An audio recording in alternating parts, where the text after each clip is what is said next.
Revelation chapter 2, verse 13.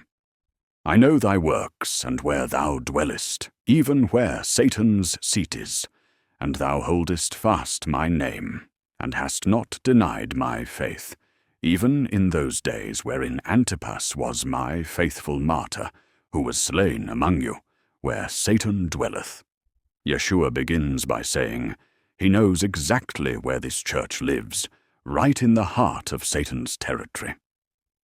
Pergamos was a spiritual war zone, saturated with idolatry, emperor worship, and dark demonic power. It wasn't just a bad environment. It was ground zero for the enemy's influence, a place so spiritually polluted that Yeshua himself calls it Satan's seat. And yet, right there, in the thick of demonic pressure, this church had believers who were clinging to Yeshua's name. They hadn't folded. They hadn't denied him. Even when it cost them their lives, he brings up Antipas, a man whose faith was so unwavering, he was martyred in the middle of that spiritual darkness. Yeshua calls him my faithful martyr.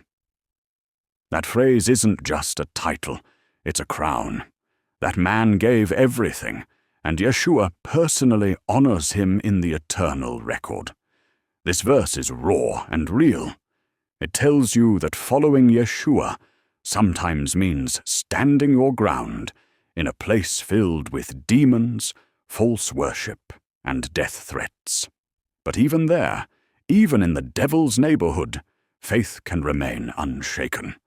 The fact that the church hadn't denied Yeshua, despite where they were planted, is massive.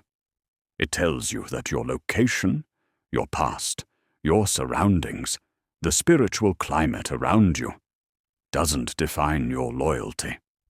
Faithfulness isn't based on comfort, it's forged in fire. Yeshua sees when you hold on in enemy territory. He sees when you refuse to deny him, even when it costs everything. And he doesn't forget it. He calls you faithful. He marks that loyalty.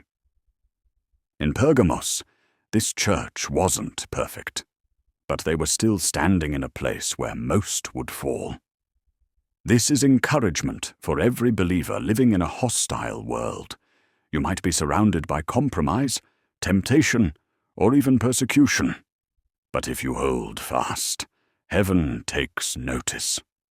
Hell may be close, but Yeshua is closer.